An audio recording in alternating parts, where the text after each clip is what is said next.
সেখানে আজকে এই মৃত্যু, এটা কিন্তু হওয়ার কথা ছিল না। 81 বছরের বৃদ্ধ, সে গেছে ভোট দিতে, তার গণতান্ত্রিক অধিকার সেটা প্রয়োগ করতে। এটা হয়েছে 245 নম্বর বুথ, হাওড়াতে, উদয়নারায়ণপুর, সেই বিধানসভা কেন্দ্রে। এবং রীতিমতো তিনি ভোট দিতে যাচ্ছেন, সেইখানে মার খেয়ে তারপরে মৃত্যু। এটা তো ভাবাই যায় না যে আজকে বাংলার মাটিতে তারা কি করেছেন। আজকে সারা দিন ব্যাপী তারা জনসাধারণকে যেভাবে অপমান করেছেন, যেভাবে তাদের আচরণ ছিল বাংলার মানুষের প্রতি, যারা ভোটিং লাইনে দাঁড়িয়েছিল, ভোট দিয়ে বেরোচ্ছিলেন, কুকুর বেড়ালের মতো তারা ব্যবহার করেছেন, আচরণ করেছেন। আমরা নিজেরা আজকে মাঠে ময়দানে ছিলাম, আমরা দেখেছি। বিজেপি তো আর ছিল না। বিশৃঙ্খলা তৈরি বিজেপি একটা চেষ্টা করেছিল, যেমন আমার বিধানসভা কেন্দ্রেও ছিল, কিন্তু আদারওয়াইজ আর ছিল না। কিন্তু ছিল এই কেন্দ্রীয় বাহিনীগুলো। তাদেরকে বিগত দিনগুলোতে আমরা, সেনাকে তো আমরা সম্মান জানিয়েছি, কিন্তু আজকে তাদেরকে দিয়ে যে কাজটা করানো হয়েছে, সেখানে বুথ নাম্বার 116 সাতগাছিয়াতে, আপনি ভাবতে পারেন বাচ্চাগুলো কিন্তু রেহাই পায়নি। একটি 2.5 বছরের বাচ্চা, তারও তো ভিডিও ছবি আপনারা দেখেছেন, সে পর্যন্ত তাদের লাঠি পেটা খেয়েছে। এটা কি? এইটা এত অমানবিক একটা সেনা হতে পারে, একটা অমানবিক সেন্ট্রাল ফোর্স হতে পারে? নিশ্চয় তাদেরকে সেই ক্ষমতা দিয়েছে লাঠি পেটা করো সমস্ত এইগুলো। আমরা দেখলাম যেমন ফলতাতে যেটা হলো, একবারে মহিলাদের উপরে ঝাঁপিয়ে পড়লেন, আক্রমণ করলেন। ফলতাতে বুথ নম্বর 186 বেলসিঙ্গা সে জায়গাটার নাম। সেখানে মহিলা, হিন্দু মহিলা লাঞ্ছিত, তার উপরে আক্রমণ করেছে কেন্দ্রীয় ফোর্সগুলো। আজকে এই বর্বরতা আমরা দেখেছি, শীতলকুচিতে হয়েছিল। আপনারা জানেন তখনও তো 2021 সালেতে শীতলকুচিতে এই ধরনের ঘটনা হয়েছিল, যখন লাইনে দাঁড়িয়েছিলেন যারা ভোট দিতে, তাদের উপরে গুলি চালিয়ে তাদের মৃত্যু হয়েছিল। এই কেন্দ্রীয় সরকার কেন্দ্রীয় বাহিনী দিয়ে পরিবর্তন ভেবেছিল এইভাবে আনা যাবে। এইভাবে পরিবর্তনের চেষ্টা তারা যেটা করেছেন, একবারই বাংলার মানুষ সেটা অবশ্যই অপমানিত। অবশ্যই শেষ কথা বাংলার মানুষ বলবে, এই বহিরাগত জমিদার যারা বিজেপি আছেন, তাদের বিরুদ্ধে তো নিশ্চয়ই সে রায়টা তো দেখবেন, 235 সিট প্লাস তৃণমূল কংগ্রেস পাচ্ছেন, তাদেরকে তাদের পজিশনটা দেখিয়ে দেবে। কিন্তু আজকে এটা ভালো হয়নি। বাংলার মাটিতে মহিলারা লাঞ্ছিত, কেন্দ্রীয় বাহিনীর হাতে। এরা বাচ্চাগুলো যারা আছে তাদের উপরে যেভাবে তাদেরকে আহত করা হয়েছে, ভয় আতঙ্কে, এই চিরকাল এই ভয়টা থেকে যাবে। বাচ্চা যতদিন বড় হবে ততদিন ও আতঙ্কিত থাকবে, আজকে যেভাবে তার উপরে আক্রমণ করেছে। আর এই বলুন বৃদ্ধ মানুষ, আজকে আমরা দেখেছি বৃদ্ধা, যারা অসহায়, বিকলাঙ্গ, প্রতিবন্ধী মানুষ, যেভাবে আচরণ যখন করছিল কেন্দ্রীয় বাহিনীগুলো, আমরা তো দেখেছি আমাদের বিধানসভা কেন্দ্রগুলোতেও, যখন আজকে তারা ভোটিং এর জন্য আসছিলেন, যে আচরণ সাধারণভাবে ভোটারদের সঙ্গে করেছে। আমরা দুঃখ প্রকাশ করি যে বাংলার মাটিকে এইভাবে, বাংলার মানুষকে এভাবে অপমান করা হয়েছে, এবং এইটা শেষ থেকে ছাড়বে। মা মাটি মানুষের সরকার গড়ছেন, এই বাংলার মানুষ গড়ছেন, এবং এটার শেষ দেখে ছাড়বে বাংলার মুখ্যমন্ত্রী, চতুর্থবারের মুখ্যমন্ত্রী হতে চলেছেন মমতা বন্দ্যোপাধ্যায়, তিনি দেখবেন। এবং আমরা এটা ক্ষমা করব না, এটা ক্ষমাযোগ্য নয়। মৃত্যু, SIR এর মৃত্যু, এই সমস্ত মৃত্যু, মার, অপমান, এটা ক্ষমা হবে না। দেখুন, মাননীয় মুখ্যমন্ত্রী কেন্দ্র ভবানীপুর, সেখানে পর্যন্ত লাগাতার প্রভোকেশন দিয়ে গেছে।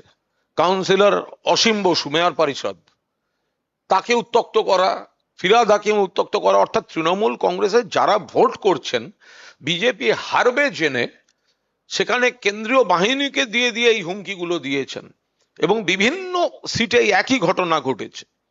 আর একটা, সারাক্ষণ ধরে বিজেপির তো লোক নেই, জোর নেই, সারাক্ষণ ধরে গুন্ডামি করিয়ে গেল কেন্দ্রীয় বাহিনীকে দিয়ে।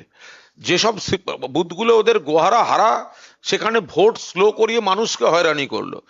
ভোটারদের একবার লাইনে দাঁড় করালো এসআইআর এর জন্য, আবার ভোটারদের লাইনে দাঁড় করালো পরিকল্পিত বিলম্বিত ভোটে লাইনে দাঁড় করিয়ে হয়রানির জন্য, যাতে অর্ধেক ভোটার বিরক্ত হয়ে বাড়ি চলে যান, বা বৃষ্টি বাদল আছে, বা অসুস্থ আছেন, বা বয়স্ক যারা আছেন। কিন্তু এর পরেও আমরা বলছি বিজেপি 50 ক্রস করতে পারবে না।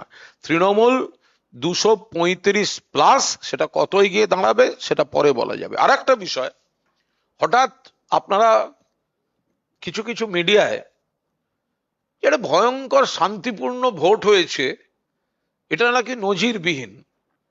প্রথম কথা, গোটা গুন্ডামিটা করে গেছে কেন্দ্রীয় বাহিনী, এটাকে শান্তিপূর্ণ ভোট কিভাবে আপনারা বলবেন, আপনারা সেটা দেখবেন। কিন্তু সবচেয়ে বড় কথা, আরে 2021 কেন, তা এই এই ঘটনাটা তো 21এও ঘটেছে। ভোটের পর তো কোনো, সে তো পিসফুল ভোট ছিল, ভোটের পর তো বলছিল আব কি বার 200 পার। ওরা কাঁদতে কবে শুরু করলো, অভিযোগ কবে এলো? কাউন্টিং এর পর, হেরে যাওয়ার পর। ফলে 21এও ভোটের দিন বিকেলে কিন্তু অবাধ ভোট, আমরা জিতেছি, এই কথাগুলো ভারতীয় জনতা পার্টি বলে এসেছে। ভারতীয় জনতা পার্টির আর্তনাদ শুরু হয়েছে, অভিযোগ শুরু হয়েছে কাউন্টিং এর পর, হেরে যাওয়ার পর। ফলে শান্তি, তৃণমূল কংগ্রেস তো শান্তি, বারবার আমরা আপনাদের বলে এসেছি যে আমরা তো শান্তি রেখেই ভোট করতে চাই। মমতা বন্দ্যোপাধ্যায়ের নেতৃত্বে উন্নয়ন হয়েছে। মানুষ দুটো কারণে ভোট দিলেন এবার তৃণমূল কংগ্রেসকে। একটা হচ্ছে মমতা বন্দ্যোপাধ্যায়ের নেতৃত্বে উন্নয়ন, আর দুই হচ্ছে বিজেপির বঙ্গ বিরোধী সার্বিক নীতিটা, টাকা আটকানো থেকে বৈধ ভোটারের নাম কাটা পর্যন্ত, বাংলাকে অপমান করা, বাংলার মান সম্মান, বাংলার অধিকারকে নিয়ে ছেলে খেলা করা। মানুষ ভোট দিয়েছেন সেই কারণেই, বিজেপির বিরুদ্ধে তৃণমূলকে, আবার তৃণমূলের পক্ষে তৃণমূলকে। এই জায়গায় দাঁড়িয়ে বিপুল জয় তৃণমূল কংগ্রেস। 4 তারিখ দুপুরের পর প্রমাণিত হয়ে যাবে যে বাংলায় এই নতুন বর্গীদের কোনো স্থান নেই। বাংলার মানুষ 2 হাত তুলে আশীর্বাদ করেছেন এই নব্য বর্গীদের বিরোধিতা করা এবং বাংলার মানুষের পাশে থাকা মমতা বন্দ্যোপাধ্যায়কে, তার দলকে, তার দলের প্রার্থীদের। Right now, the exit polls are coming on, and some of the exit polls are showing that BJP is in an edge. So, you know, how to react that. No. Exit polls have come, and out of that, one is showing.